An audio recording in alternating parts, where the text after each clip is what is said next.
Welcome to Learning Photography with Duck. Here's your host, Duck.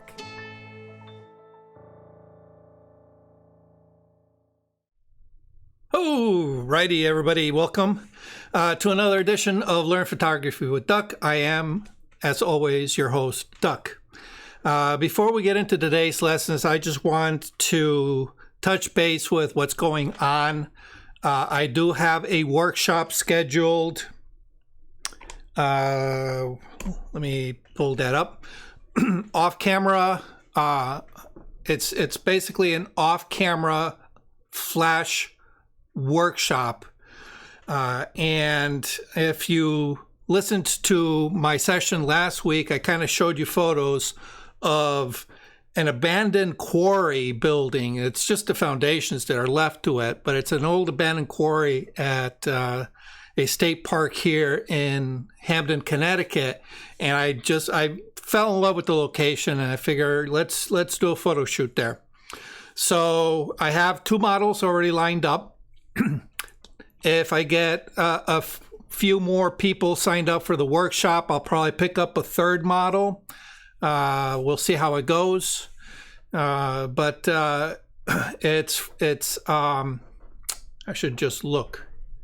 It's Saturday, June 25th from 2 to 5. So we're going to be there, a good length of time. And I'm basically going to walk you through the whole process of setting up your camera, setting up the flash, and working with your model on location, outdoors, using off-camera photography. Off-camera flash. And I'll Doc? Yeah. When you say off-camera flash, it's not on your flash. It's like that, like the time I took the picture of you with a big flash, with a strobe light. Yeah. So rather than having the flash on top of your camera, it's going to be off to the side on a light stand, and you trigger it with a remote control. So you need some kind of remote trigger for your flash. Okay. Because of the nature of photography equipment nowadays, where the flashes are now designed more to work in conjunction with a specific type of camera, I don't have generic flashes anymore. I switched over to Godox, and my Godox trigger is only for Canon cameras. So what that means is that instead of me providing kind of like generic equipment that everybody can use, I'm now asking people to bring their own equipment to the workshop. This works, I think it works a little bit better because you get trained on your own equipment rather than somebody else's equipment and then have to go home and try to remember, all right, how did he set that up? Let me try to set up my own. And then you say, well, mine doesn't quite look like his. So that creates a lot of confusion. In this way, you get to use your equipment. You get to be trained on your equipment. And then once we set it up, that setup goes home with you along with all the settings. So I think it kind of works out a little bit better. But anyway, we'll be working in small groups, and everybody's going to get a chance to not only be the principal photographer, but also be an assistant to the other photographers in the group. So we kind of rotate roles, and it's a lot of fun.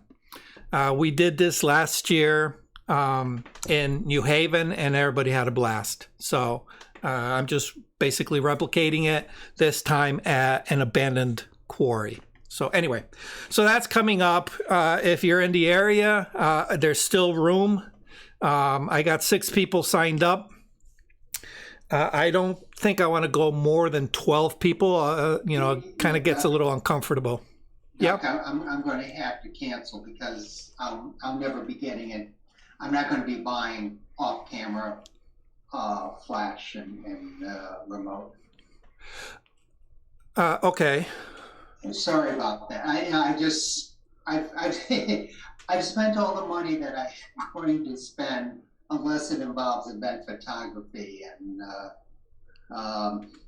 seeing I'm over 70, I'm not. Oh, see, as I said to another professional photographer, seeing I started late in the game, I'm not buying the gear Yeah. that you guys have bought. Sorry about that. No, If you run a Sunday, I will probably, because of rain, you'll probably see me because I signed up for the history tour that day. oh, nice. So Nice. if I know why that query thing was there, I'll come back and tell you. Awesome. That'd be great. It's funny. I tried looking for historical photos of what the place used to look like. I couldn't find any. And the person who's running the course, because this was supposed to be in March, the person who's running the course had to change it to that Sunday because of rain.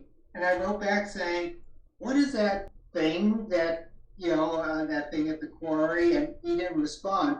But somebody thought, and logically this sounds right. Somebody thought that could have been a trestle, if I said that word right, Yep. or a train where they where they scoop the trap rock into the bin and then move the bin over to where a truck, and then dump it into a truck where a truck can pick it up. Yeah. I would question that simply because of the layout, the way the layout is. I can't picture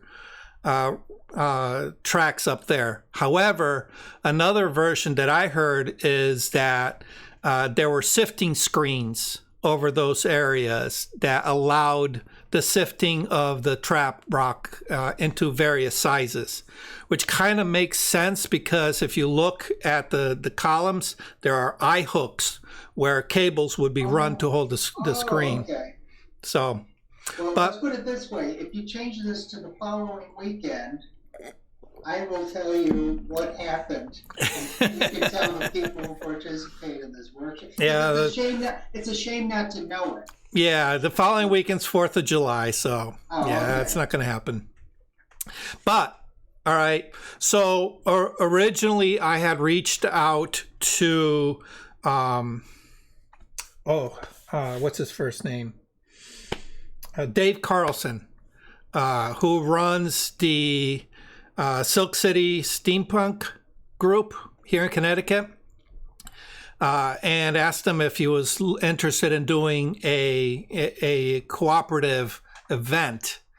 He couldn't do anything that quickly, but it's still kind of like in the plannings. So later in the year, I'm hoping to revisit that with just kind of like an open shoot, not really a workshop, just an open shoot where his group of people in steampunk costumes will all congregate and people can take photos of the costume characters. I think that'll be a lot of fun.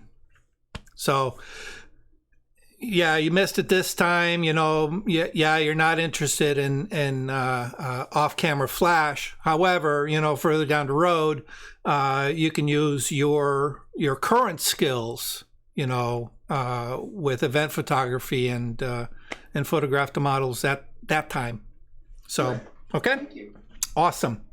All right, so that's the only thing I have coming up. I also mentioned that I'm looking to put together a kind of like a fun photo shoot using a cosplayer that I know who does Spider-Man. He's got a couple of Spider-Man outfits, including the Iron Man version from the latest MCU movies. So we'll be putting something together that probably in combination with Milford Photo. So stand by for that. So anyway, let's get on to today's lesson. Okay. Hey, Brian, how are you? You're just in time. All right. So what we're going to discuss today is delving a little bit more into luminosity masks. Now, in the past, I've talked about, using masks in conjunction with curves adjustments and brushing in where you want your effect to reside. But that's just kind of like using a pen tool or a mouse to create a mask. I've also covered how to access a very kind of like quick and dirty mask selection by going into the channels and doing a control click to create a luminosity mask from your channels. All right, and I'll reemphasize that today. But what we're going to do is we're going to go beyond the basic and really look at how to create different levels of luminosity masks.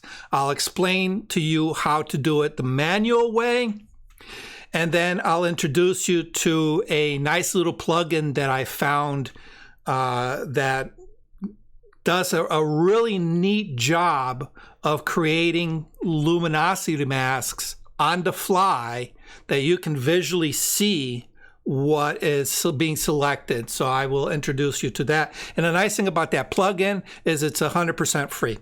So anyway, without further ado, let me go ahead and share my screen.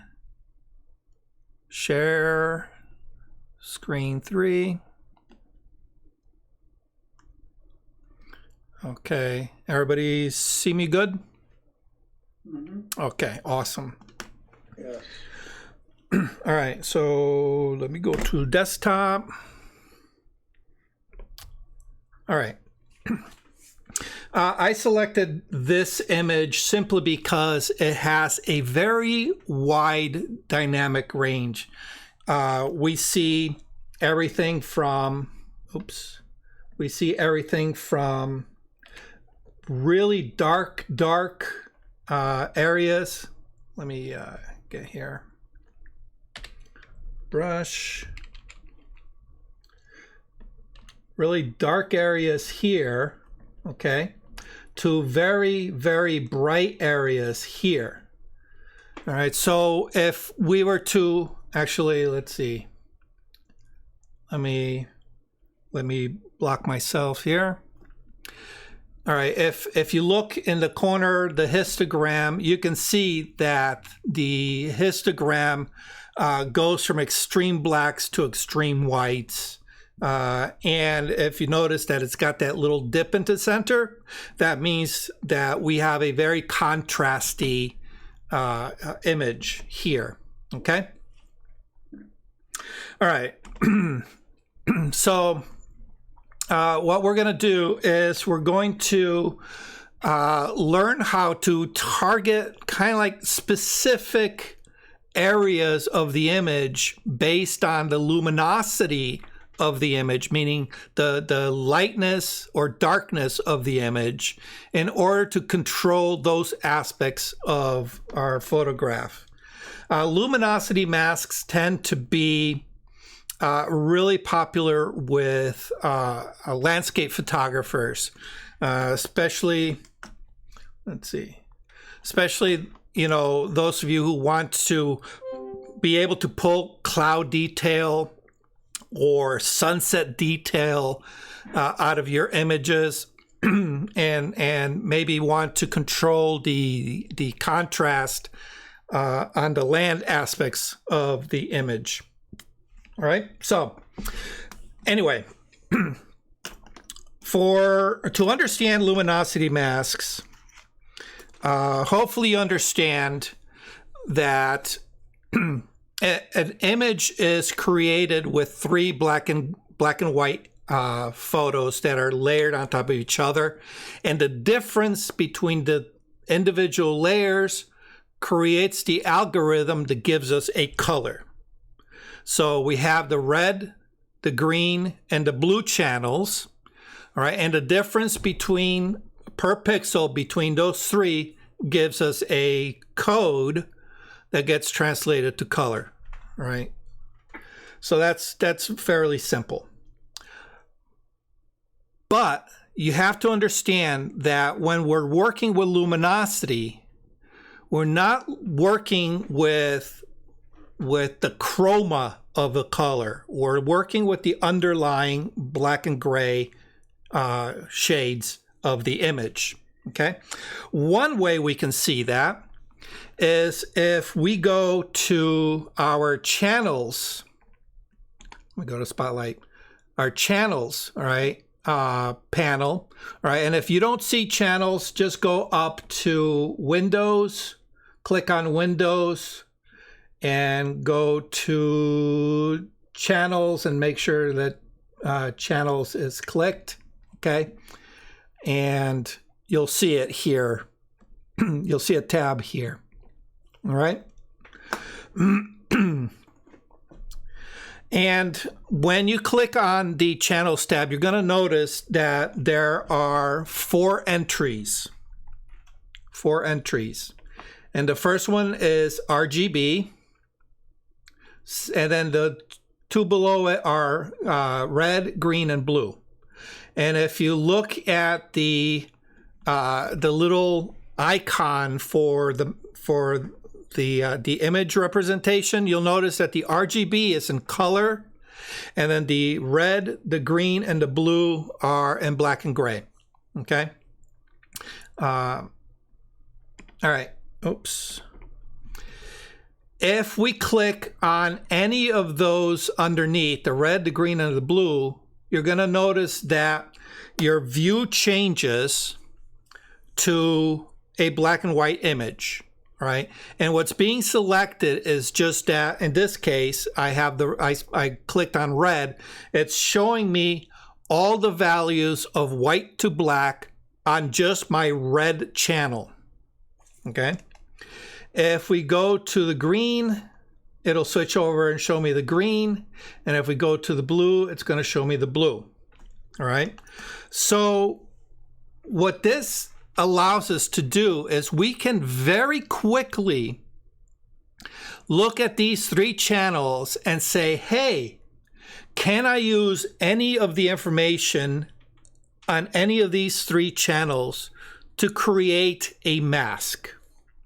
All right. So for example, if you notice that between the red, the green, and the blue, we have the most amount of contrast on the blue channel. So for example, if I wanted to really select all this light stuff, I can probably make a copy of that blue channel and use that as a mask.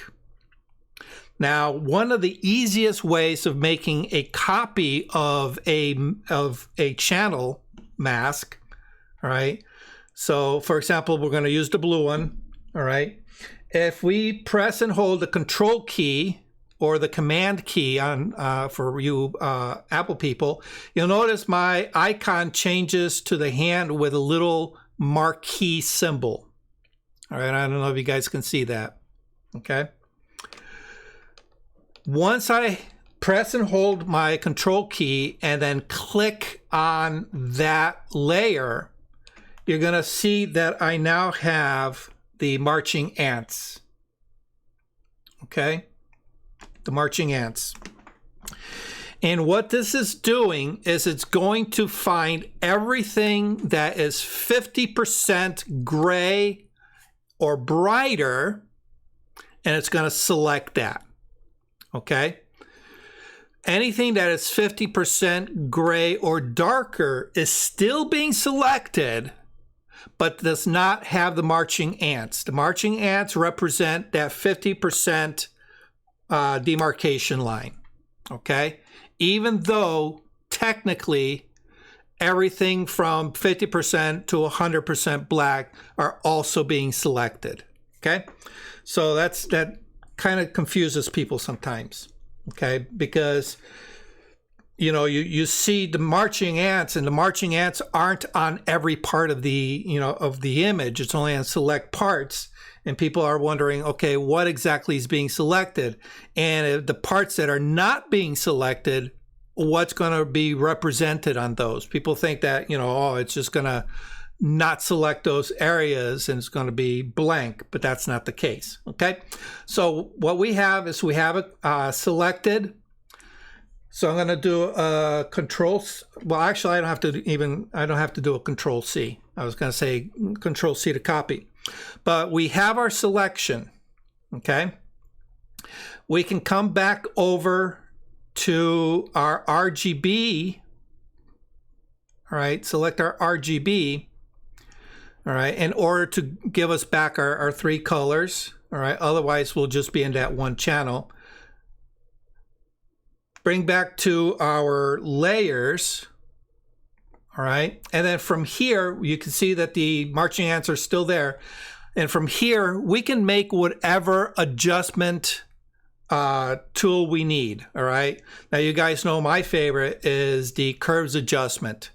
All right, so if I click on my curves adjustment, because I have something selected, it's going to automatically populate that mask with that selection. All right, and you can see right here that I have my mask populated with that black and white selection. Okay, and actually if let me close this up. If I use the Alt key, all right, press and hold the Alt key, Option key for you Mac people, and if I click on that mask, it's going to show me that mask. And if you notice, that looks exactly like the blue channel that I had selected previously. Okay, makes sense? All right, now from here, we can use this mask on its own.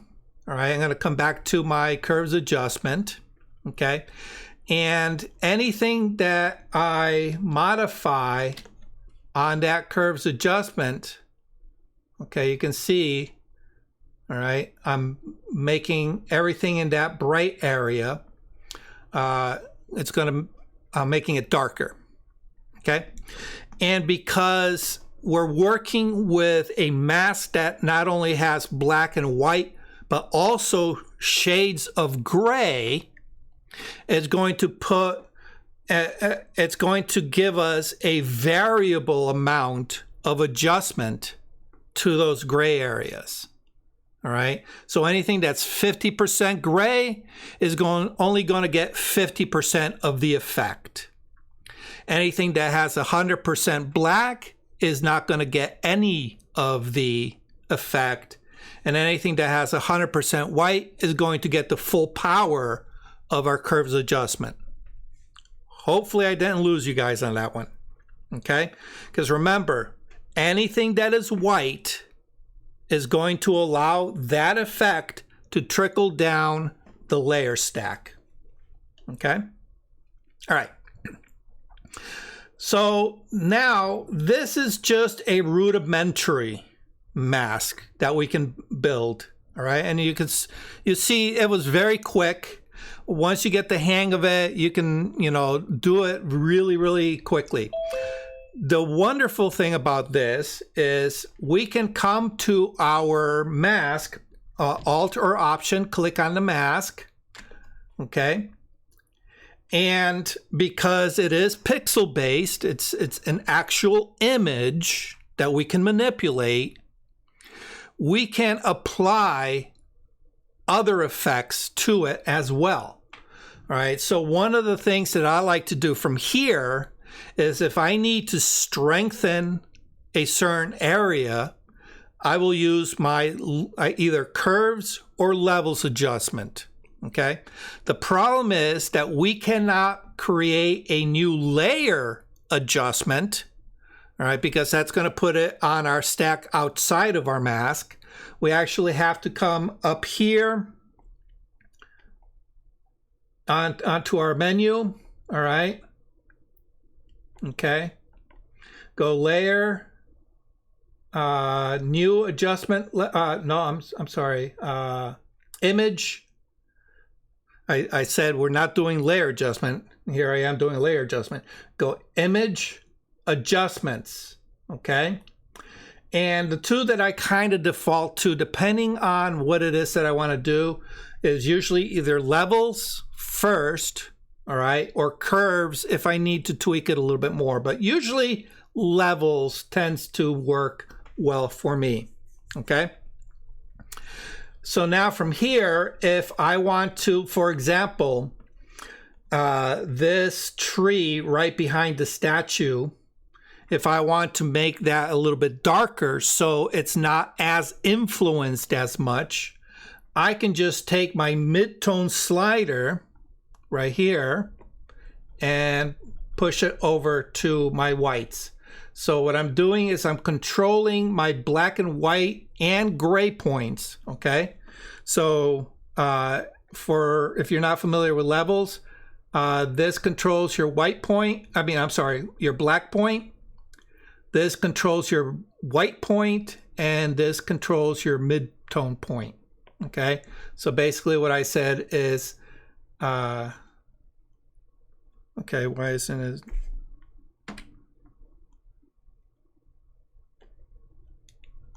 I broke it already.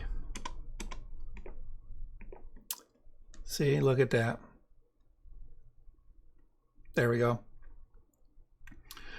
I can control that slider, the mid-tone slider, and make my mid-tones darker, or I can make my mid-tones brighter, depending on what it is that I'm trying to accomplish with the mask.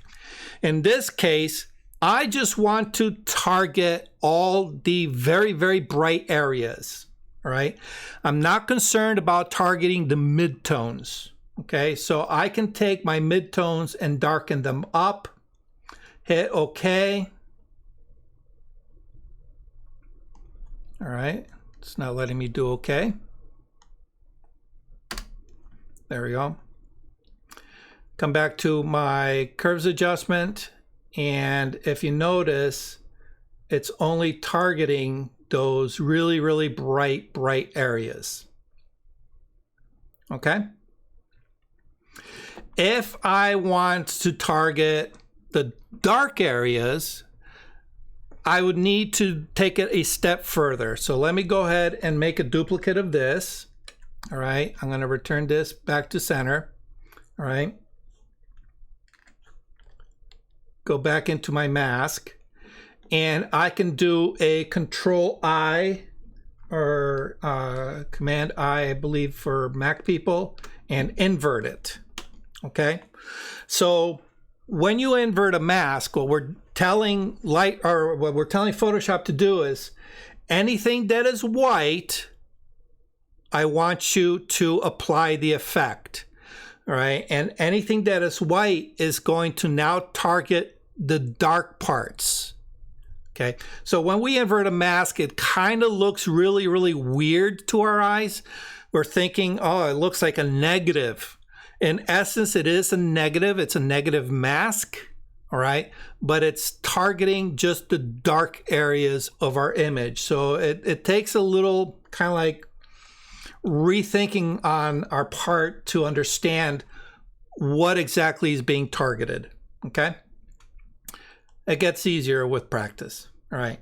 So now I have this mask that is targeting just the dark areas, and now if I want to brighten up my dark areas, all right, obviously I'm going to extremes here, okay? You can see everything that was dark in my image is now being brightened, okay? And if I go to my brights and I really pull it down, everything that was very bright is being darkened. Okay, now I'm pushing it to extreme so that way you can see exactly what these two areas are targeting, so you get an understanding of the basics. Obviously, in normal, regular, everyday editing, we're not going to be pushing them to such extremes, but I just want you to understand the fundamentals of how these work. All right, any questions on this so far?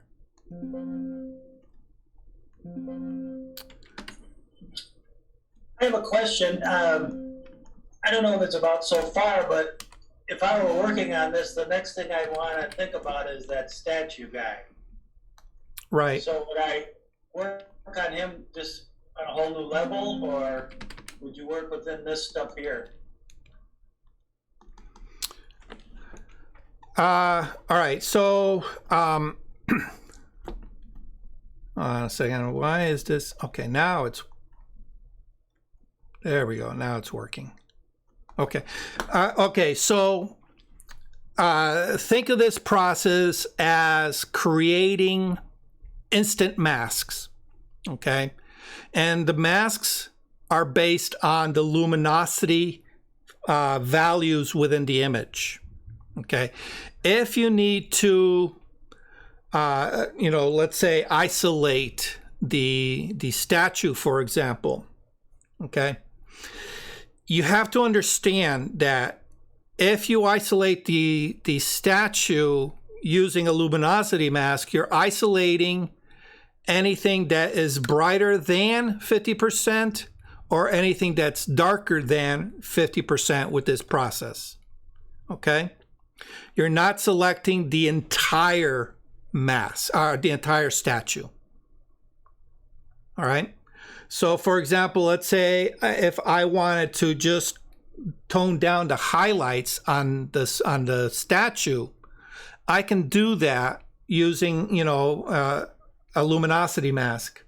However, more than likely, whatever brightness I'm trying to control on the statue is also going to be the same brightness in other parts of the image that I'm going to want to control.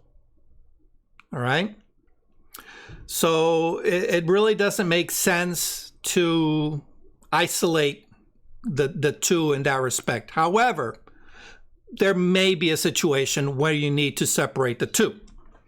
All right. The nice thing about it is, here we go, back to channels. Go back to my blue. All right. Let's say I want to isolate just the soldier. Right. I have only 3 options available to me with this process right now. Okay. I have the red channel, which he kind of blends in with the tree behind him. All right. I have the green channel, still kind of blends in with the tree behind him. And I have the blue channel, which we have a little bit more contrast between the bright parts of the statue and the green behind them. So I might use the blue. You have a telephone. All right. All right. So I'm going to control click on that to make my marching ants. Command click for you Mac people. Make sure I come back and activate my RGB. Come back to my layers. And I'm going to go ahead and create a excuse me, curves adjustment. Now, from here, I need to just isolate the soldier. All right, so I'm going to Alt or Option, Alt, click on the mask, okay? And then with a brush, all right, and black as my foreground color because I want to get rid of all the white around it. So black as my foreground color, all right. Where's my brush? Why is my... Oh, here it is. That's why. All right. Black is my foreground color. Let me make this brush a little bit bigger. All right. I can go ahead and brush out everything but that soldier. All right, and as you can see, it's going to take a little bit of work. Okay. So this may not be the best solution for this particular problem. All right, so now I got to kind of zoom in, make my brush smaller, and then very carefully just paint out. Okay. So you can see that it's rather time consuming and a lot of effort. So I probably won't do it this way. All right. I would probably create a selection right from the get-go and then make a mask. Okay. So for example, let me just turn that off. I'm going to come back to here. All right. And I'll go ahead and pick my lasso tool. All right. I'm just going to do this very dirty. Obviously, if you're going to create a mask, you're going to have to do it, a lot better than this. But you would just make your selection. And then once you have your selection, then go ahead and create your curves adjustment, right? And you'll see that you'll now have just your selection. Okay, so that's a faster way of doing very localized selections on a specific subject or object in your scene. All right, but that's not really a luminosity mask. That's just an object mask. Okay, does that clarify it a little bit better for you? Yes, it does. Okay, awesome. Okay. So the luminosity mask is just when we want to target a very specific brightness or darkness. Okay. Now, up to this point, I've only targeted anything that is brighter than 50% gray. And then when we invert it, it targets everything that is darker than 50% gray. But what if we need something that's like on the really, really bright end or on the really, really dark end? Well, we can do something called an intersection of our mask. Okay? Hold on to your belts. We're about to go into brain frying territory, okay, guys? So if I lose anybody, please speak up, let me know, and I'll try to clarify things, okay? So basically what we're going to do is we're going to go back to our channels, all right? And we're going to create a luminosity based on that 50% gray. From that point, we're going to use the mask that we created from that 50% and distill it down 50% of that, 50% of the results from that, 50% of the results from that, and cascading inward. All right. So let me show you what I mean. All right. So pressing and holding the Control or the Command key. All right, I'm going to click on our RGB channel. All right, just the RGB. We're going to get a composite of all three channels. All right, and what this does is it says, okay, I'm going to target everything that is 50% gray and brighter. Make a selection. Okay. Just like before, it also selects everything that is 50% gray and darker. It's just, it doesn't show you the selection, all right? But instead of leaving the channels and creating some kind of adjustment layer, we want to further manipulate this channel, all right? But we want to save our progress, all right? So we have 50% and brighter selected.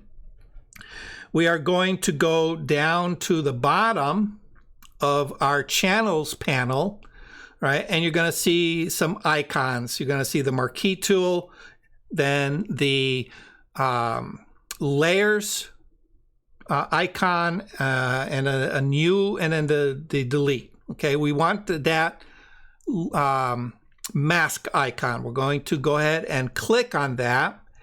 And it's going to create a new, what's called an alpha channel, okay?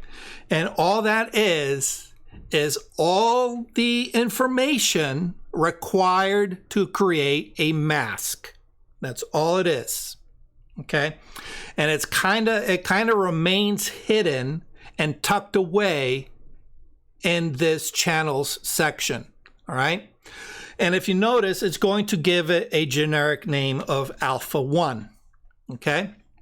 But what we want to do is we want to save that for future use. Okay? If we get out of this and come back, all right, and create a new one, it's going to kind of just rewrite over this. So we want to save it. So I'm going to go ahead and click on the label, and I'm going to call it Lights 1. Okay, Lights 1. Now the reason I'm calling it this is because we're going to make several versions of this at different intensities. All right, and because the initial selection takes you from that 50% gray to brighter, we are targeting everything that is light in our image. Okay, so that's why I call it Lights 1. All right, and then hit enter. Now that saves it for posterity. Okay, if I can now come out, make sure you get your RGB. I can even deselect. Okay, come back out here. All right, and if I need a new mask for that particular level of intensity, I can just go back to my channels, control click on lights, come back out to my layers, create whatever adjustment layer, and voila, there's my mask. Okay, so it keeps it for posterity. All right, here's a hint. If you build your own mask based on, like Brian said, if I wanted to just select the soldier, if you build a mask for a specific thing and you think you might want to save it for posterity, just go into your channels and you're going to see it there. Just rename it in the channels and it will save it. All right. Even if you get rid of that mask in your layer stack, you could always come back to your channels and create a new one. All right. That's a little pro tip. Okay. So now we have our lights. All right. I'm going to go ahead and make my selection. All right. So now what we want to do is we want to select the brighter parts of the brights in this selection. Okay. So right now we're at 50% and lighter. We want to say, okay, we're going to take the 50% of that. Okay. And lighter. So we need to do what's called an intersection. We're going to intersect the existing selection with a new selection. All right. So the new selection is going to select 50% luminosity of that and kind of shift or get rid of the selection elsewhere. All right. And to do this, we need to press several keys. It's Control, Shift, Alt. Control, Shift, Alt. All right. And if you notice, your icon is going to change from a marquee to a marquee with an X. All right. Meaning that we are doing an intersection. All right. And we're going to click on the lights one that we just created because that's our selection. Okay.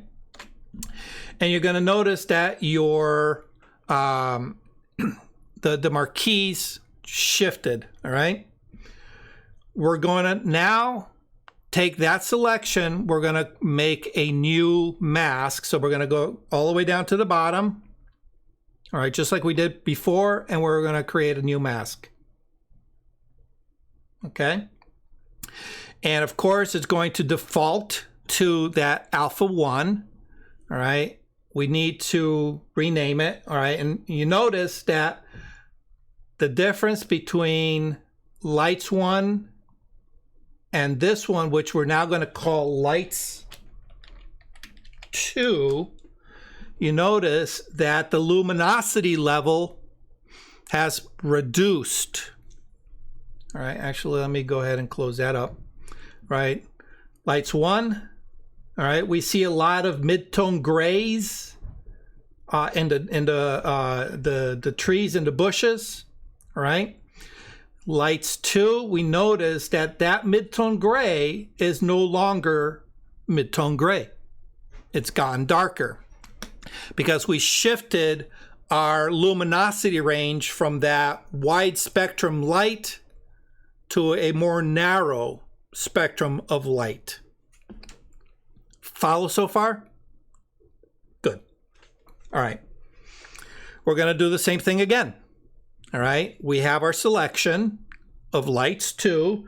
Control Alt Shift. Click on lights 2. All right. It's going to make a new selection. Go down to the bottom. We're going to create a new mask. Call that, rename it, lights 3. All right.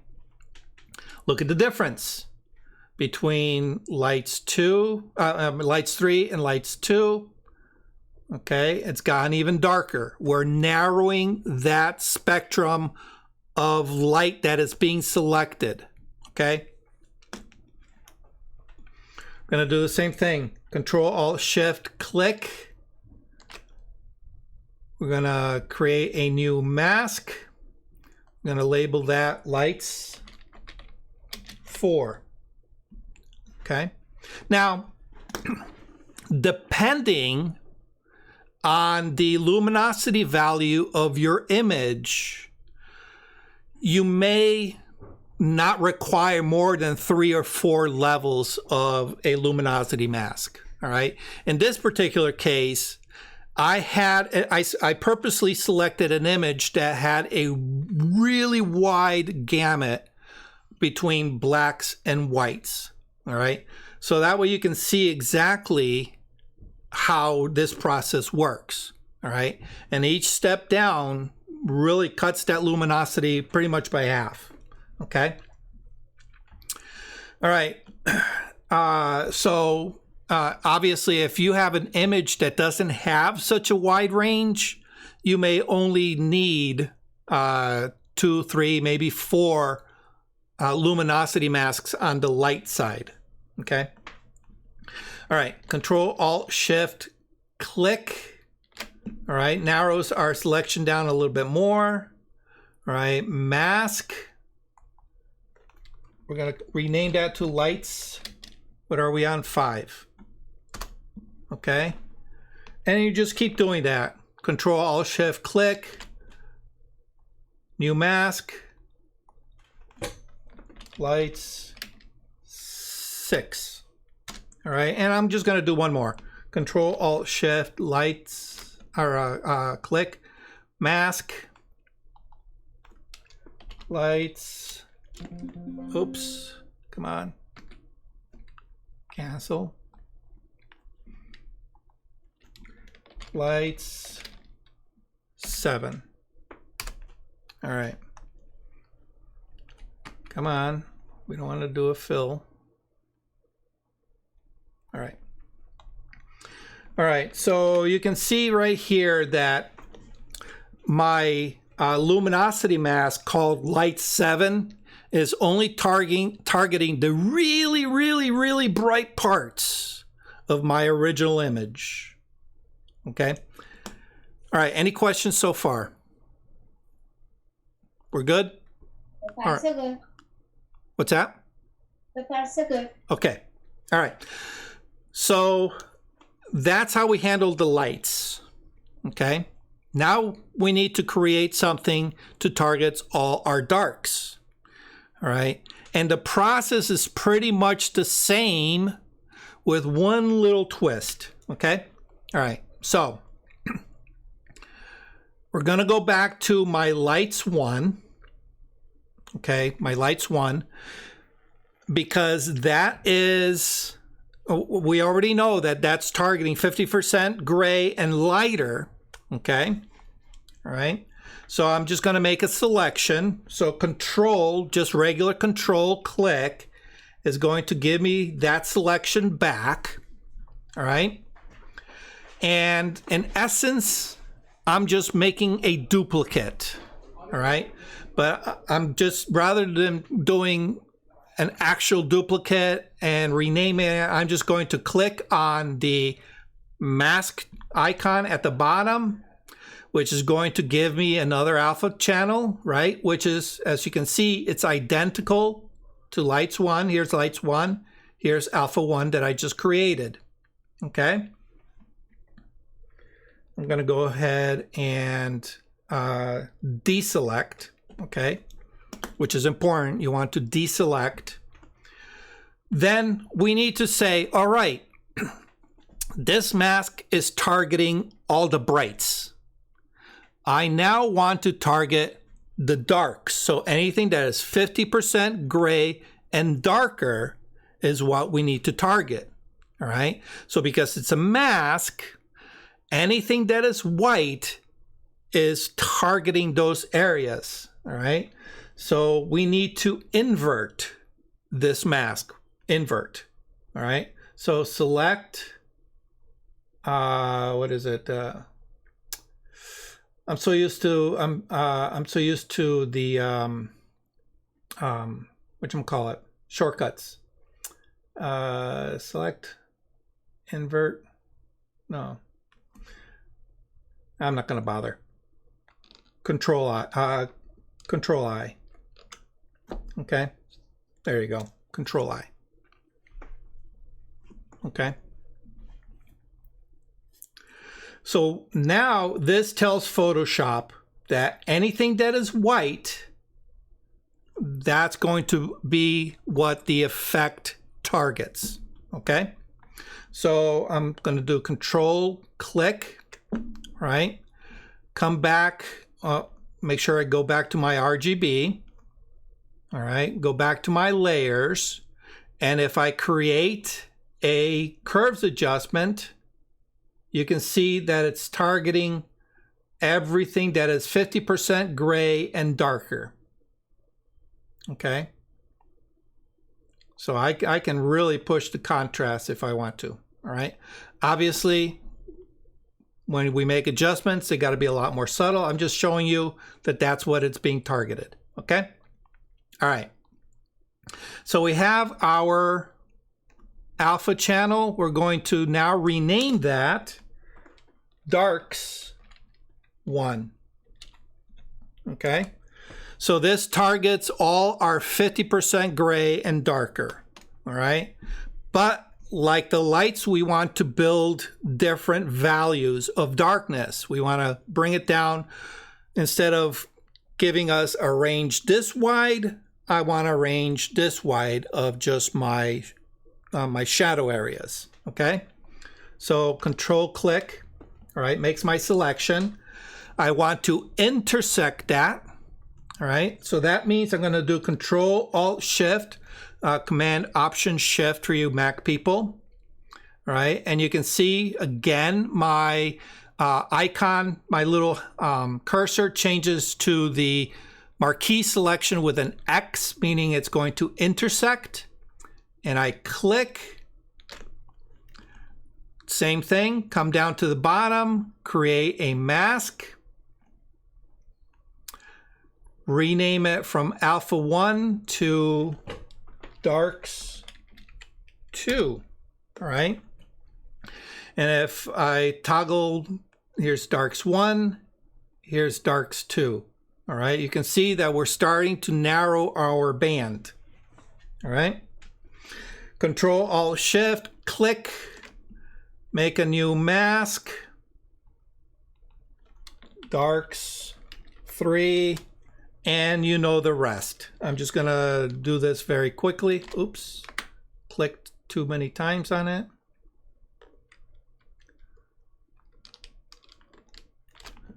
Mask, darks 4, Control Alt Shift, click, mask, darks 5, yeah, Control Alt Shift, oops, mask, darks 6.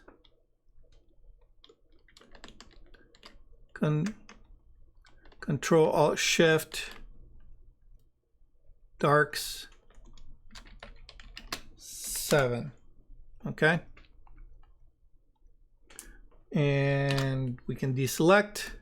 All right. So now what this is showing us is that everything that is white represents our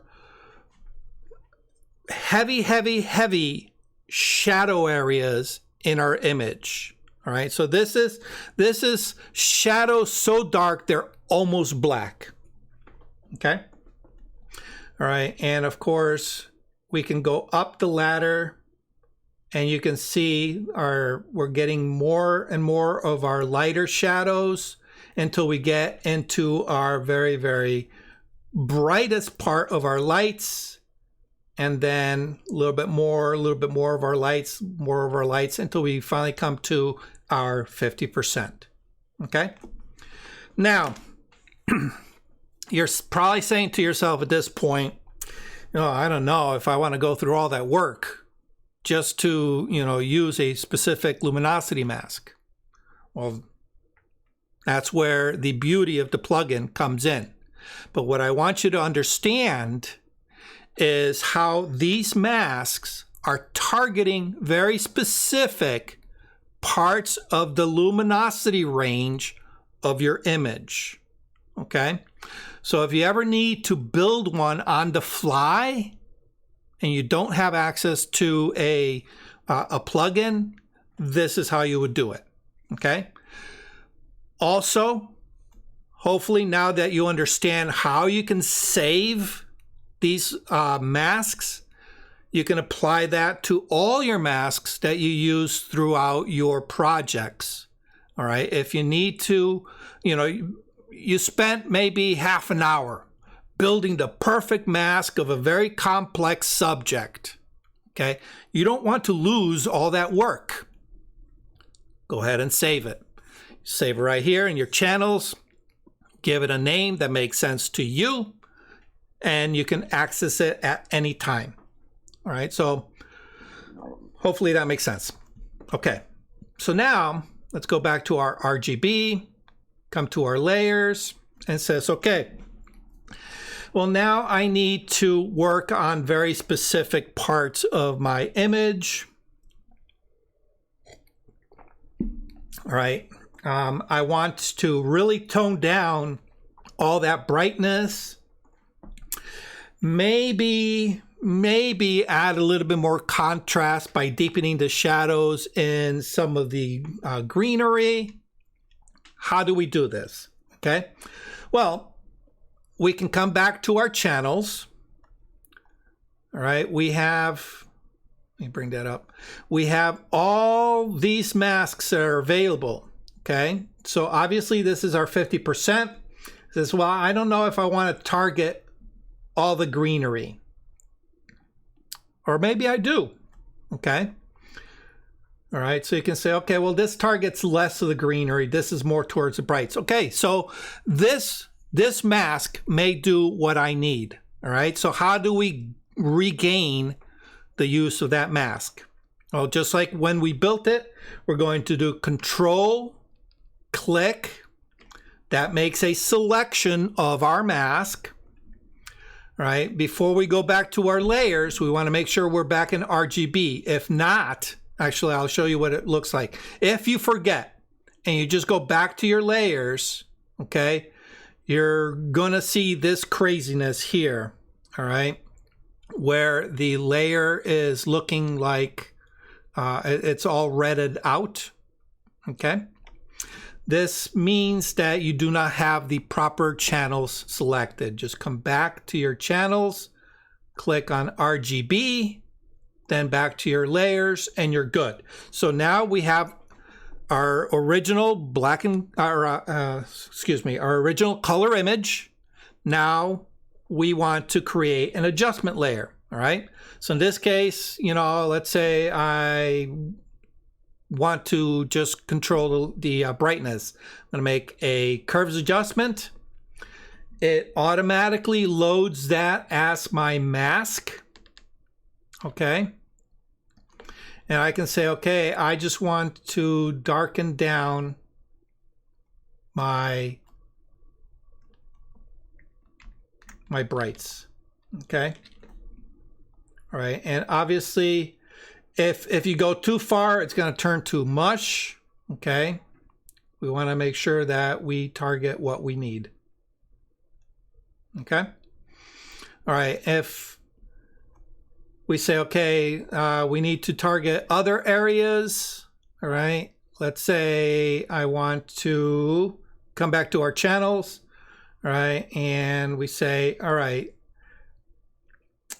from about this darkness of our shadows, okay, I'm going to make a selection, control, or a command for you Mac people, control, click, makes a selection, RGB, come back to my layers. I'm going to create a new adjustment layer, all right, curves adjustment, okay, and this one targets the very dark area. So maybe I want to brighten those up, all right, okay, or maybe I want to just do a little bit more contrast, all right, or maybe a little bit less contrast, all right. So open up the shadows, all right, bring more of the highlights down, all right.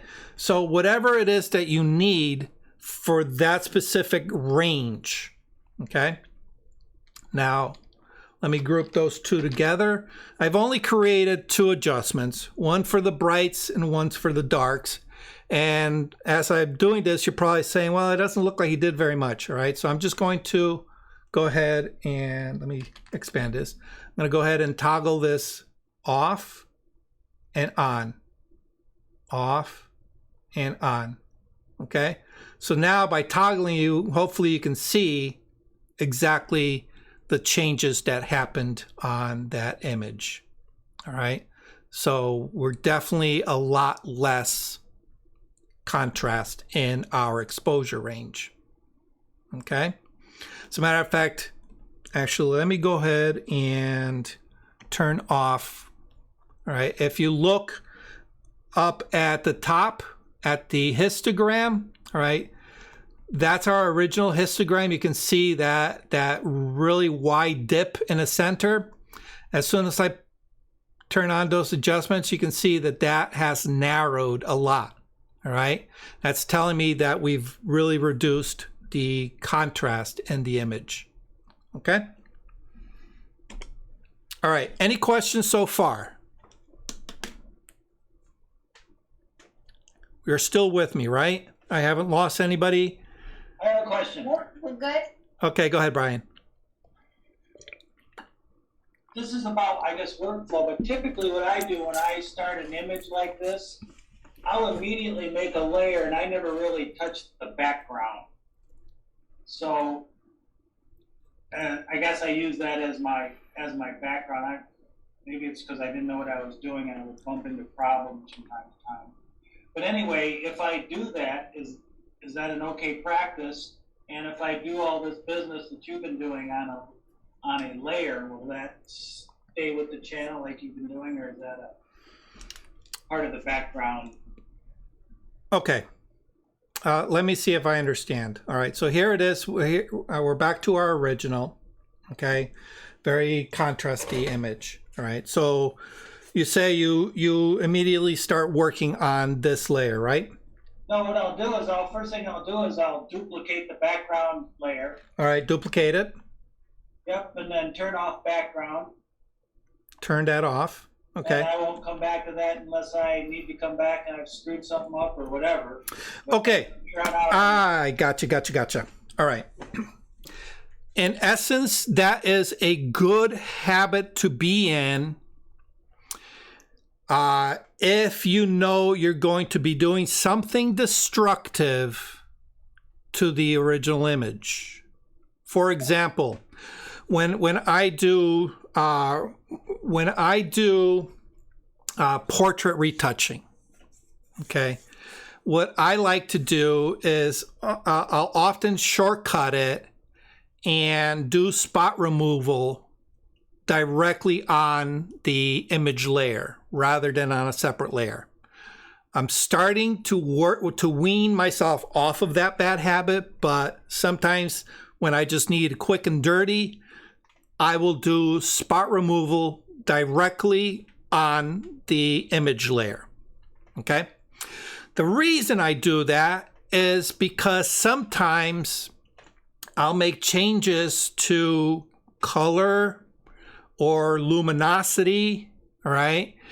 And if I'm not careful of where my layers are, what ends up happening is sometimes the skin tone will change, but not on the spots that I changed or I cleaned up, all right? And then all of a sudden, all these spots really stand out, okay? Sometimes it's an easy fix. You know, it's just rearranging layers, all right? But me, I tend to want to work very quickly and not really think about it. So by doing those spot cleanup directly on that layer avoids any potential problems down the road, okay? In that case, I will definitely make a duplicate just in case I really royally screw it up. I can always dump what I ruined, and I can always go back to my original layer, create a new duplicate, and move forward. Okay? So it's a good habit if you know you're going to be doing something destructive. Okay? Some workflows require you to really flatten layers as you work forward. Okay? So it's smart to have it. In this particular case, because all I'm doing is manipulating the luminosity of an image, it doesn't matter if I have a duplicate of that, because I'm not making any physical changes to that original layer.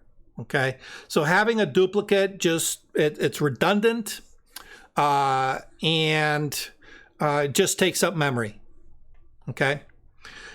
Simply because any layers I make above that, it's just affecting the layer below. Okay. The only time, another time that I will create a duplicate is, for example, if I need to, we talked about separating the statue from the background earlier. Let's say I wanted to really work extensively on that statue and maybe work with changing the colors and other stuff where I need to separate it from its background in order to have two groups. Okay, so I can have one group that contains my background layer and all the adjustments that affect the background. All right, and then I can have a separate group with just the statue and all the layers that affect the statue and nothing else. Okay. Before I met Duck, I didn't know about masks at all. And so the way I worked was with layers. And for instance, if I was working on this picture, I would probably done something where I had a layer called Soldier, and he would sit on top of that other one. And if I needed to do something special to him, I would do it on that layer, and cut away everything else. Yeah. Except the Soldier. That's what I've always done. Yeah, but you know what? I really can't blame you guys, because that's how Photoshop used to be. And maybe that's because, I never cracked it. Yeah. No, yeah, that's the original image editing software did not have masks like it's a luxury nowadays. Working non-destructively in photo editing is a current luxury that a lot of people don't realize we never had when image programs first came out. All right, when Photoshop first came out, it was very destructive. You needed to make duplicate layers in order to preserve your work. All right. So anyway, So in this particular case, because we are using masks, we don't have to worry about too much about duplicating a lot of layers. All right. There will be times, yes, where you need to duplicate your layer, but for something as simple as this, no need. You can do it all with masks. Now, you're probably saying, well, you know, why do I need to use masks? Why can't I just, you know, create a curves adjustment and make my modifications on the curves adjustment to target those areas? Okay, well, let's take a look. Here's a curves adjustment, okay? And let's say I want to target just the brights, anything from 50% gray to 100% brightness, okay? So here's our curves adjustment, all right? And here is 100% black, all right? And here is 100% white. Easy enough, right? So this mark right here is our 50% mark. Make sense? Okay. All right. Okay. So that means if I want to target just the dark area, the bright areas, all right, I'm going to need to create some kind of mark here, some kind of point to kind of put that in place. And then I can go ahead and lower this down. Okay. All right. But you can see that it's also affecting our shadow area in the opposite direction. All right. So what we're doing is we are bringing our brights down. All right. But in essence, we are taking our shadows and we are making them brighter, okay? Now, we kind of did that previously using our masks, right? So why is it looking a little bit different? Well, our other mask wasn't from the 50% mark. It was from about the 70, maybe the 66% mark, and then brighter. All right. So now you can see in order to replicate what we've done before, all right, and I don't even think it's going to replicate it all that well, we have to really seriously think about where we're placing our points in order to manipulate it. Okay. So if we look at this curves adjustment where we're opening up our shadow areas, all right, and we are darkening our brights, okay, in comparison to this, okay, we're actually, let's see, are they about the same? They're almost, they're very close, okay? But what I want you to do is I want you to look at the complexity of this curves adjustment, okay, in relation to the complexity of this curves adjustment or this curves adjustment, okay? These are easier curves to manipulate, okay? Because we're only manipulating, right off the bat, we're only manipulating those areas that we need to target without having any consideration of what the actual curve is doing. Okay? So that's why luminosity masks are so much more helpful. Okay? All right. Any questions to this point? Let me get rid of those. Okay? Now, like I said, doing all of this is a lot of work. You've already seen that. So anytime we need to get to somewhere like this, all right, we have to go through all this work, all right? In this case, it's the 7th step in getting to that really dark layer mask, okay? We need an easier, faster way of doing it, all right? So I'm just gonna go ahead and, oops. Are you gonna delete? I'm going to delete all of these. Oh, wait, before you do, I have one maybe off the wall question. Okay. About dark 7. Okay. Well, when I was looking at that the first time, I kept going, what's that thing in the lower right-hand corner that kind of has a couple of eyes? Yeah. Then and I go, what the hell is that? And then I finally figured out it's a car, and it was the first time I noticed it. So, is there a quick and dirty way to make that car look less obvious there, or if that's what I needed to do is get rid of that car or make it look less obvious in the frame? Is there something I could do with these things to help with that? Done. Cancel. What the heck? There we go. Make it less obvious. Probably. Or is it like my other question that probably not. Dealing with the soldier, you would just deal with it a different way, if that were the requirement. The soldier? Well, when I asked about the soldier, Yeah. really, if we were doing this, we would probably not use, like you said, luminosity, but some other way of. Yeah. So yeah. So luminosity masking. I'm thinking it's not so much for subjects. Yeah. Just Well. background. All right. So maybe think of it this way. All right.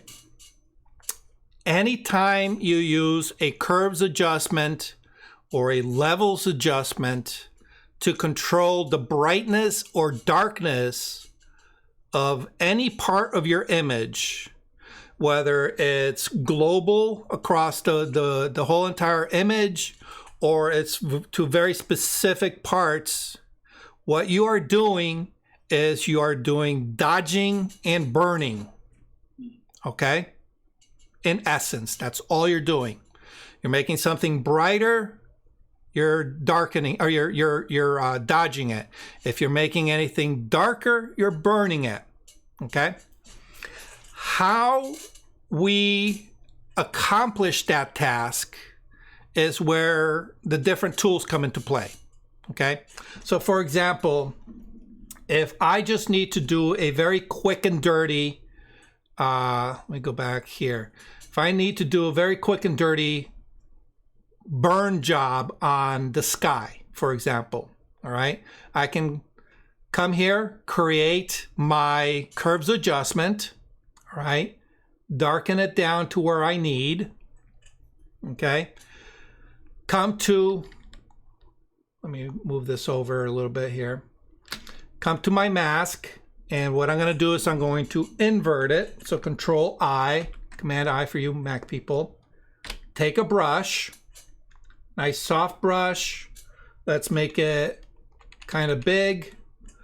And I need white as my foreground color, all right? White as my foreground color, all right? And then I'm just gonna paint in where I need to on my mask, okay? Quick and dirty, quick and dirty, quick and dirty, quick and dirty, okay? And if there's any spillover, I just switch to a black brush and I can clean up whatever messes I make. Okay? All right. If that is all you need, that's the tool that you use. Okay? That's very appropriate for certain needs. Okay? But where the luminosity masks come into play is if you need a more global control over very specific ranges of luminosity, all right? So in this case, we can get away with something quick and dirty, all right? We can even say, okay, I want to darken the area around the soldier, all right? So I can come back, create another curves adjustment, darken that up, All right. Invert my mask. Okay, maybe, where is it? Come on.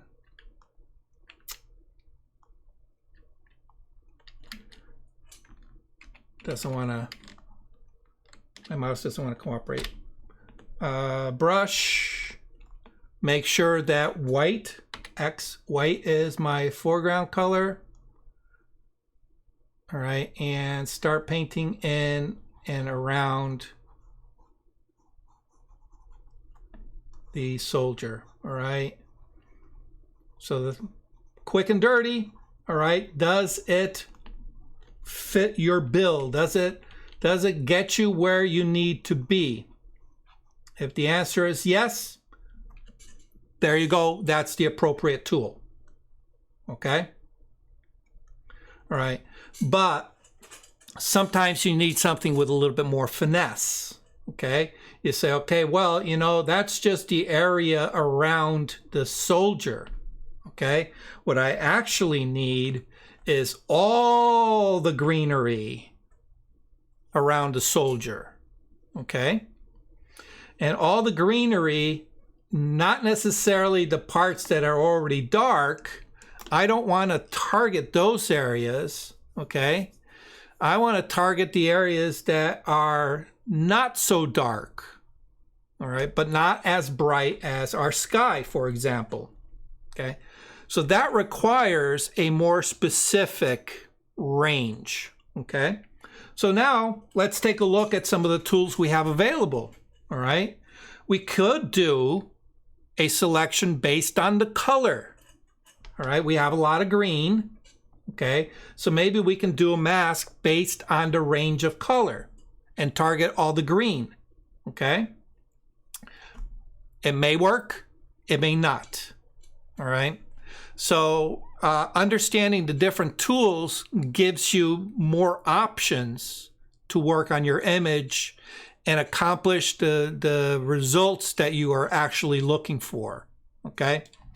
Now, the nice thing about the luminosity masks, okay, is that once you have one of those, all right, there's no law that says you cannot manipulate it. All right. We've saved our base masks, all right, the varying 7 levels of luminosity on the brights and 7 levels of luminosity on our darks. We can pick and choose whichever one we want, and from there we can manipulate it any way we want. All right.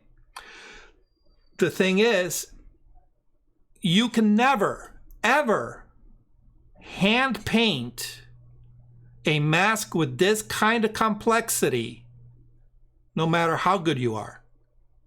All right.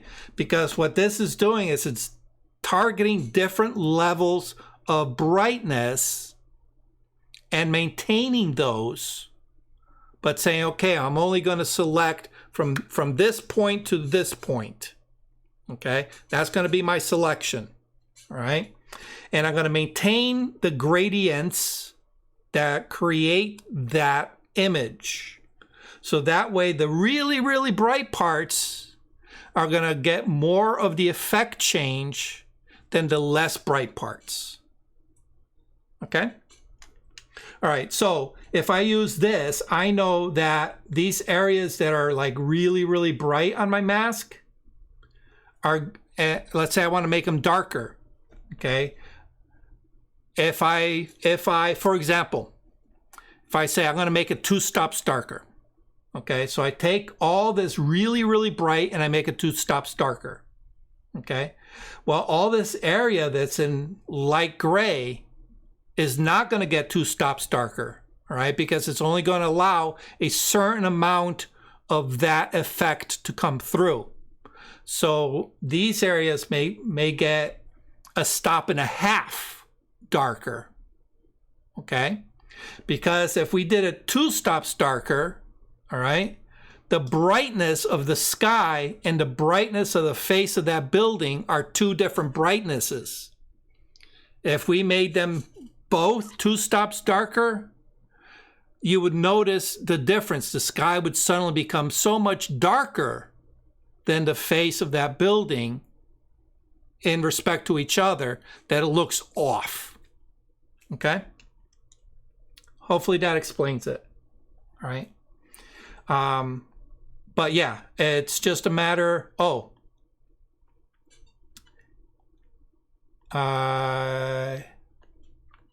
Here's my soldier.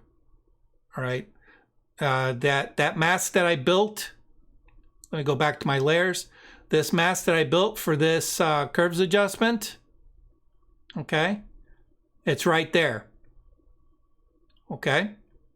You see curves to mask. All right. This mask, the first one that I built that kind of targeted the sky, you're not going to see it. All right. Why?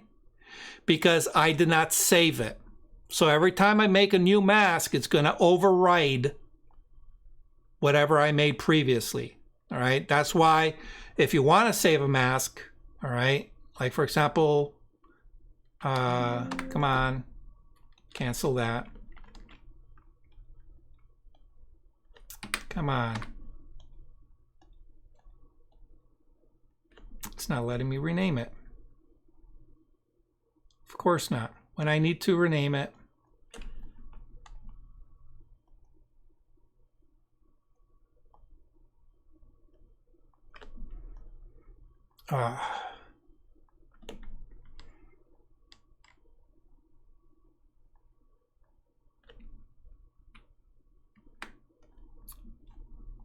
It's not letting me rename it. Why? I don't know. Right. But I should be able to rename it, and for some reason it's not.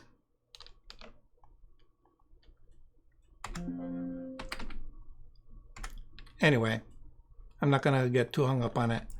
But anyway, rename your layers and you can save them. All right. Okay, so let me go ahead and delete these because we're quickly running out of time. I'm going to go ahead and delete all of these.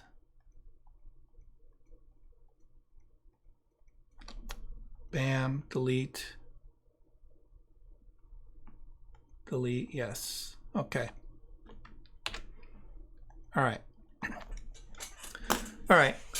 The plugin that I want to talk to you is this one here called Interactive Luminosity Masks.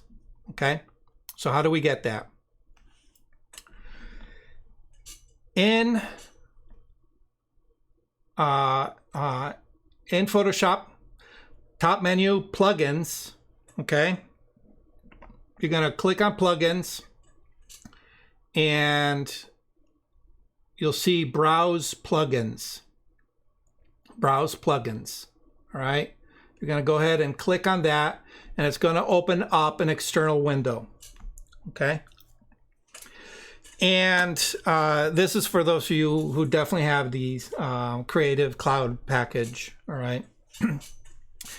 This brings you to the Adobe site. And it's going to allow you, it takes you to the Adobe Creative Cloud store. All right. And from here you can see, you can look up all kinds of different things, you know, 3D assets, fonts, templates, things like that. What we want is we want the plugins. All right. Plugins. Okay. By default, it should have plugins selected. Okay. Now on the left-hand side, they obviously carry plugins for all their software. We want to make sure that Photoshop is selected because we want the plugins for Photoshop. Okay. And right above it, it'll say search all plugins, name or keyword. If you just type in luminosity, oops, I misspelled luminosity. Of course I did, because I can't spell. Luminosity. Oh. There we go.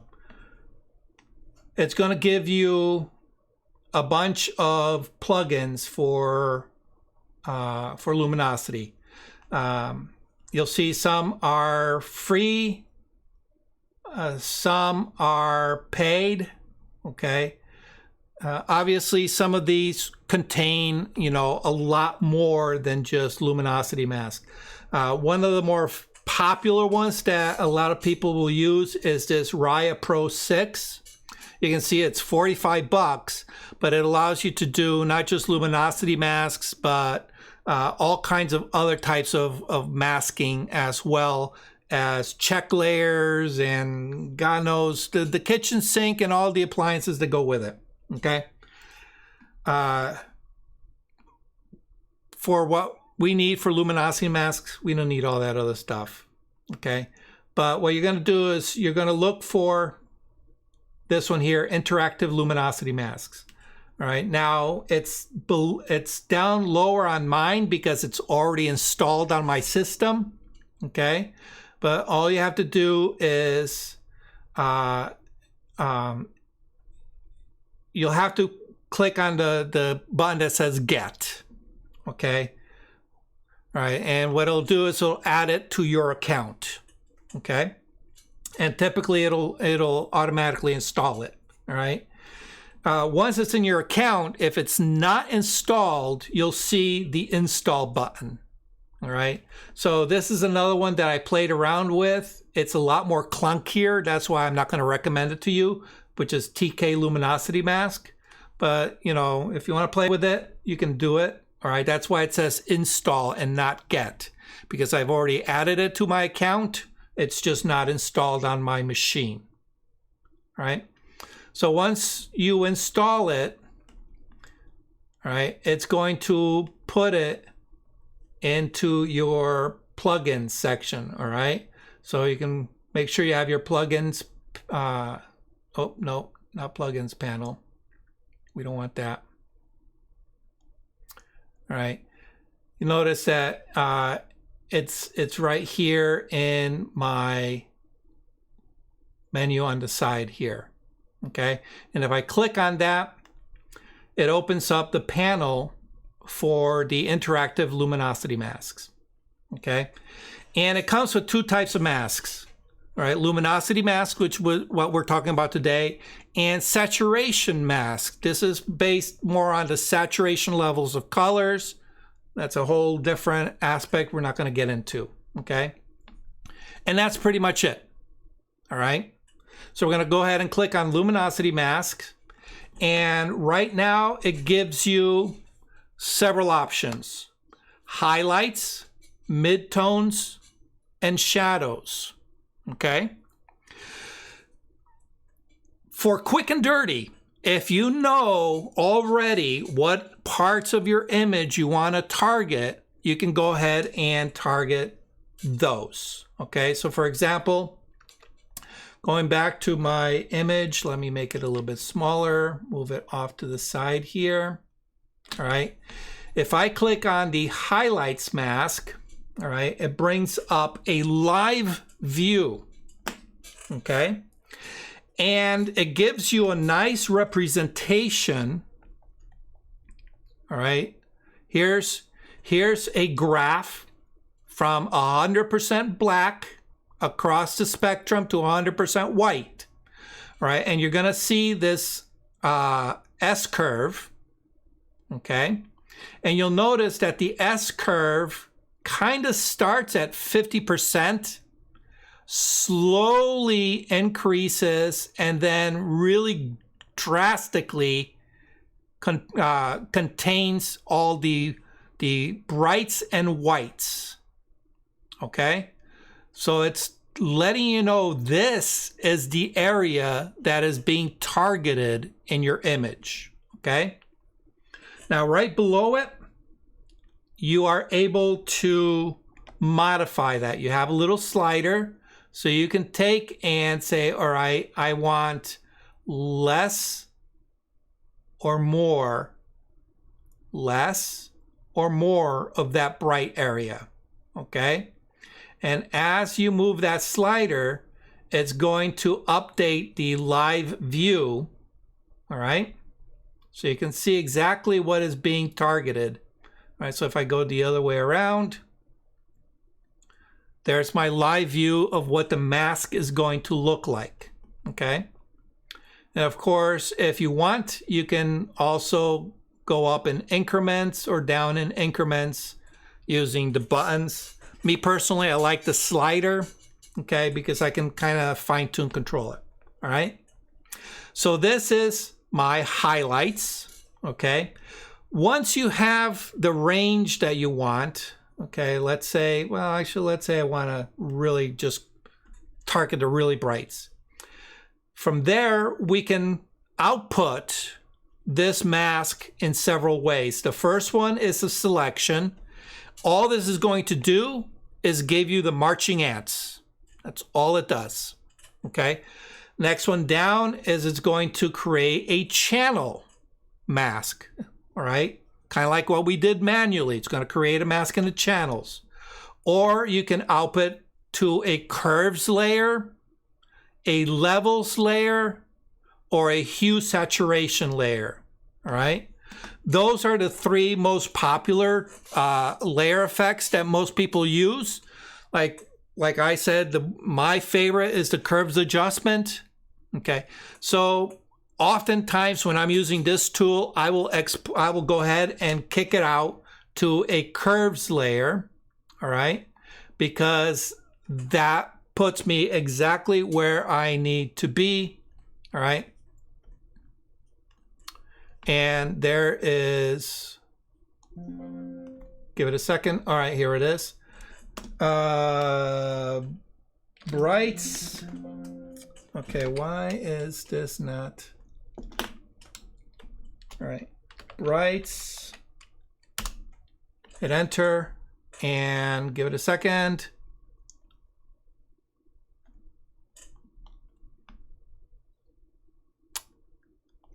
All right, where is it? I think I broke it. I think I broke it. Of course I did. Why wouldn't I? Something happened. All right, give me a second. Highlights mask. Curves layer. Brights. Okay, there it is.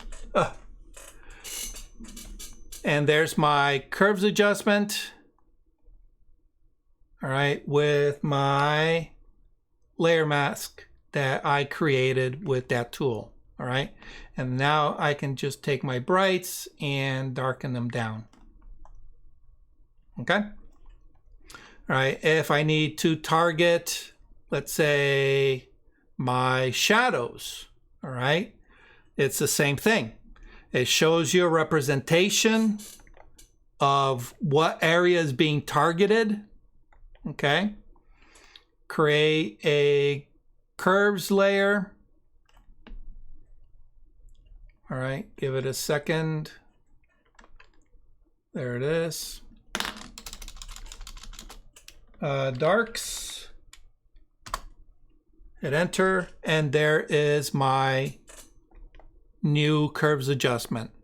Okay, and I can go ahead and make my darks a little bit brighter. All right, any questions on that tool? All right, luminosity mask. The other one, all right, and of course shadows, you'll see, cancel. Luminosity midtones, you can see it's a bell curve that handles all the midtones. Okay, we'll cancel that. Luminosity mask, the last one is what's called a zone mask. Okay, and a zone mask is pretty much kind of what we did manually. We built 7 masks to the bright and 7 masks to the dark. Each one of those targeted a very specific zone of the image. Okay, so we can do the same thing here. Okay, we have a pick luminosity.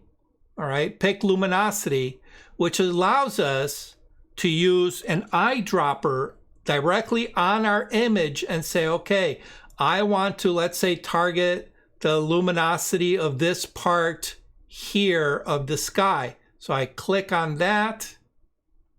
All right, there it is. Hit OK.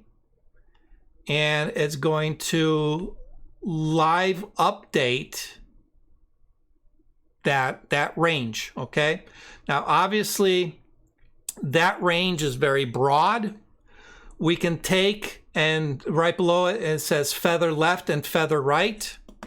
That's how much of the range outside of that point to the left and to the right. So brighter and darker to that point that we picked that we want our luminosity mask to be. We can bring it in. All right. So that we're really just picking that one little area of the sky. Okay. And of course, from there, we can kick it out to whatever we need, curves, channel, levels, or just a selection, okay? And we can take that value and we can say, all right, I want to create one where we're targeting just the shadow areas, okay? Or I want to target just the mid-tone area, or something a little bit to the darker side of our mid-tone area. Okay, so this allows us to really be selective to what area of luminosity-wise of the image we want to target. And because it gives you a live update on the mask, you can see exactly what it is. All right, so it says, okay, well, you know, maybe I want a little bit more of the shadow area, so I just bring that feather left out. Okay, and there we go. Maybe a little bit on the right. All right, and we can fine-tune our mask accordingly. Okay, then we'll go ahead and kick out another curves adjustment layer. Give it a new name. We'll call this shadows.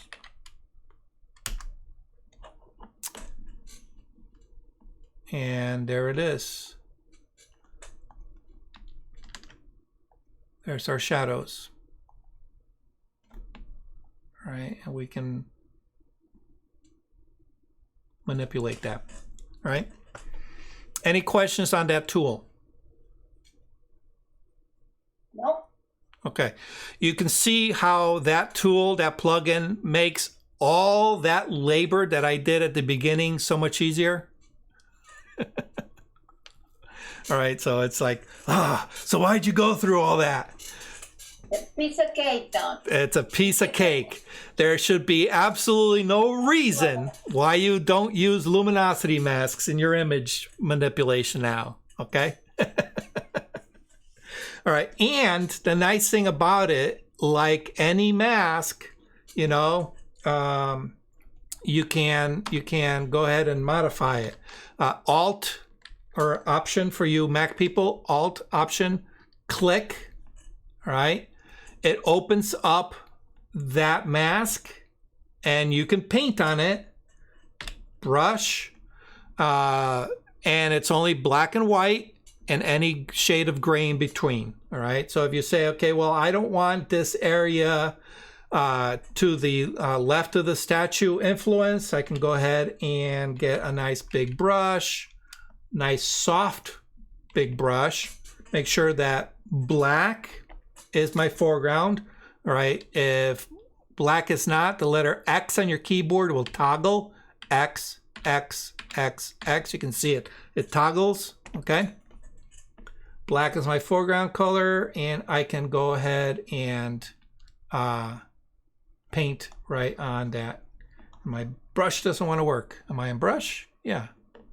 Normal, 100%, 100%. Why isn't it working?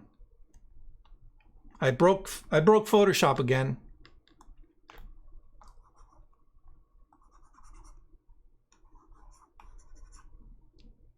Oh, something happened. I broke Photoshop again. What can I say? Ooh. What did I do? Oh, there it is.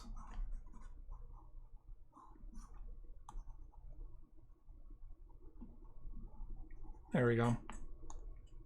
Okay.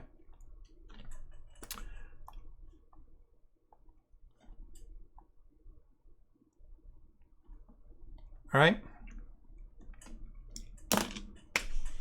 Okay, so you now have a few tools available to you.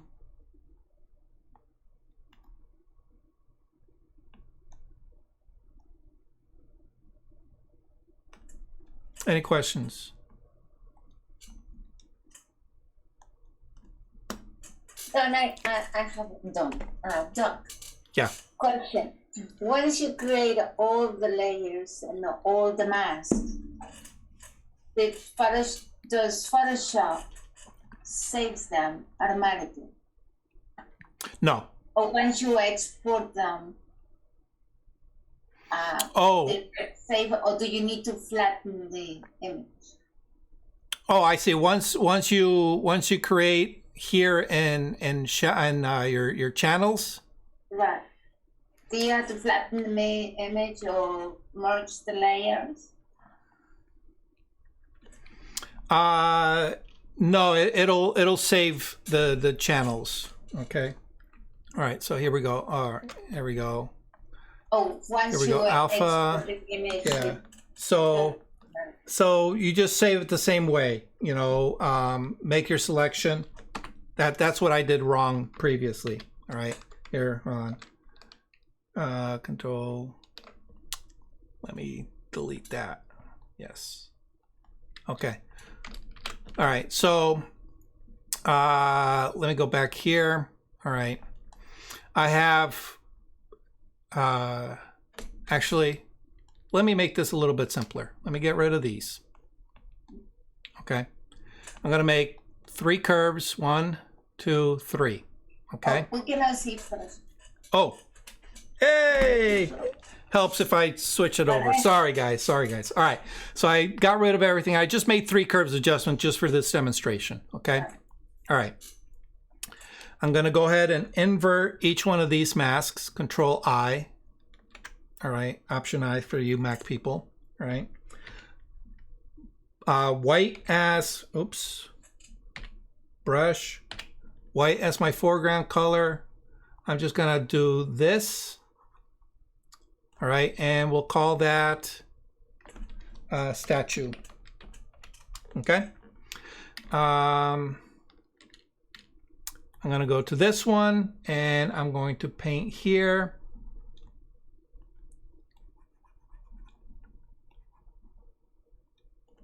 Why is my machine running slow? My machine should not be running slow. I paid a lot of money for this high-tech machine. All right, we'll call that sky.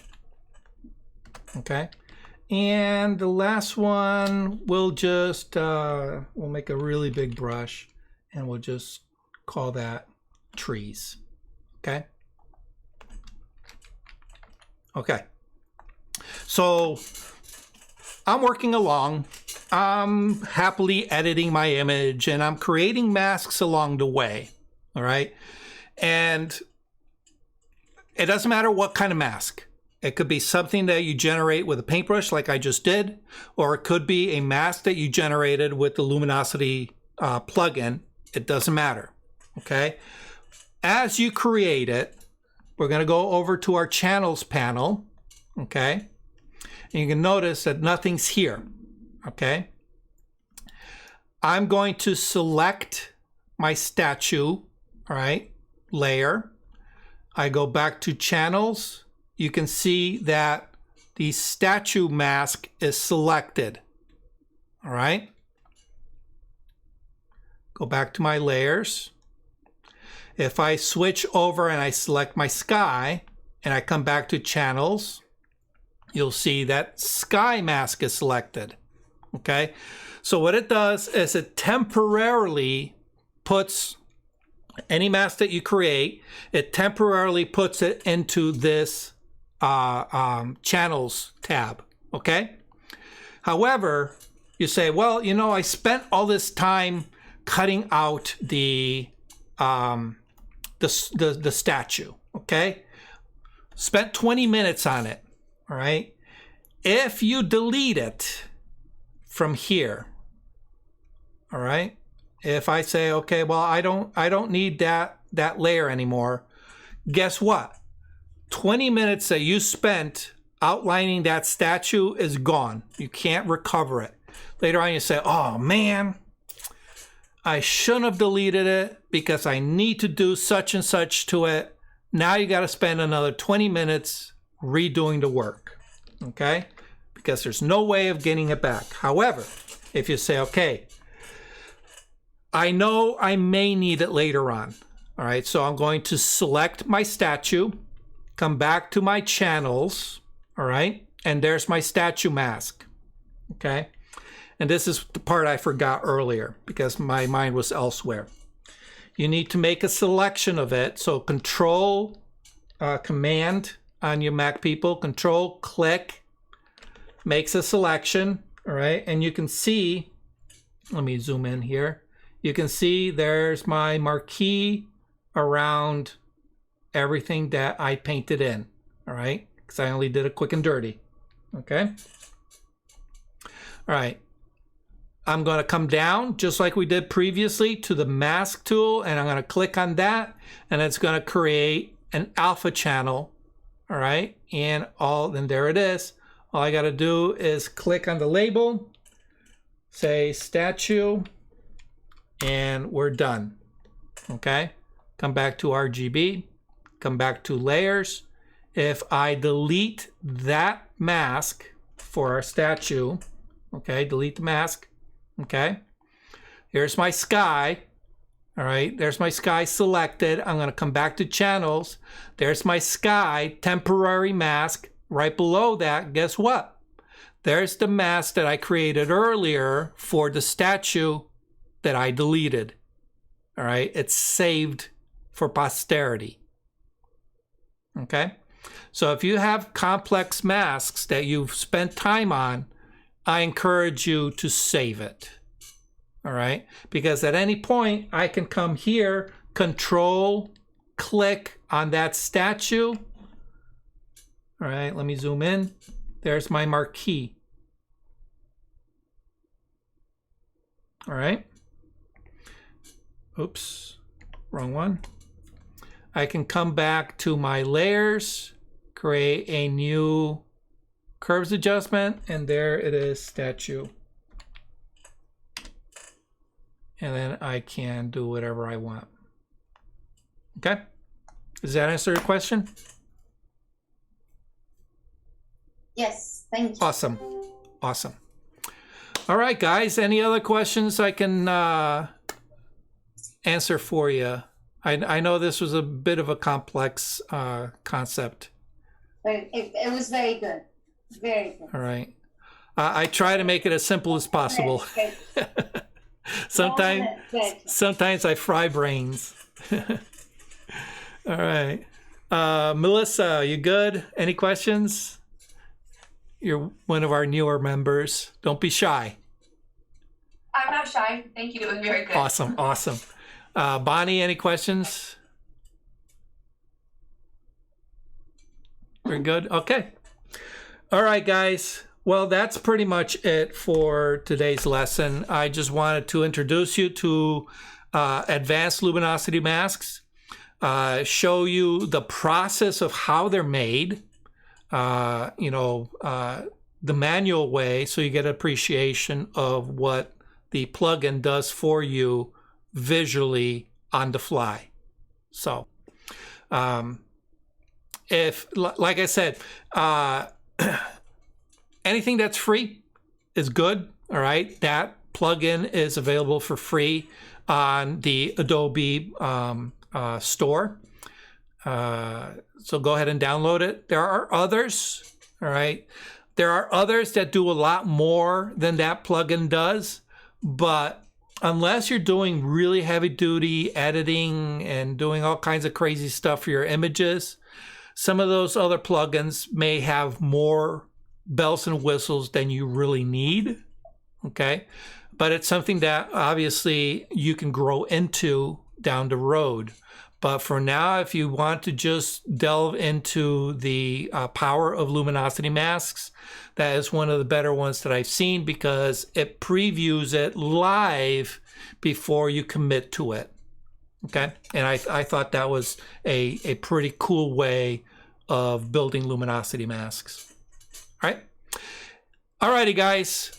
Next week is Q&A. So if you have any questions about anything related to photography, have them ready, whether it's cameras, lighting, or even any of the editing stuff, okay? And then, of course, July 25th, if you're in the area, I'd love for you to join us in the off-camera flash lighting workshop, all right? If you want to just come and shoot, you can. All right, Bill, so that's an option. You know, if you say, well, I'm not interested in doing the workshop, I'm not interested in buying extra equipment. If you want to just, you know, shoot models in that awesome environment, you can as well. All right. Because after I'm done with the workshop, people are going to be able to go out and practice what they've learned. So. Okay. Good. Thank you. Awesome. All right, guys. Thank you once again for being here with me this evening for another version of Learn Photography with Duck. The recording will be hopefully as soon as I'm done here, I'll go ahead and upload it to YouTube. And of course, all past episodes are on the YouTube channel, so feel free to check it out there. Okay. Anyway. I appreciate you guys. We'll see you next week. Thank you, Doug. All righty, guys. Have a good one. Good night. Good night. Stay safe. Thank you for watching Learning Photography with Duck. Brought to you in association with Milford Photo, your local full-service camera store. Located in downtown Milford, Connecticut, Milford Photo offers you a personalized shopping experience. From the latest camera gear to printing and framing services. And, of course, educational workshops to teach you the finer aspects of photography. Don't forget to tell them Duck sent you.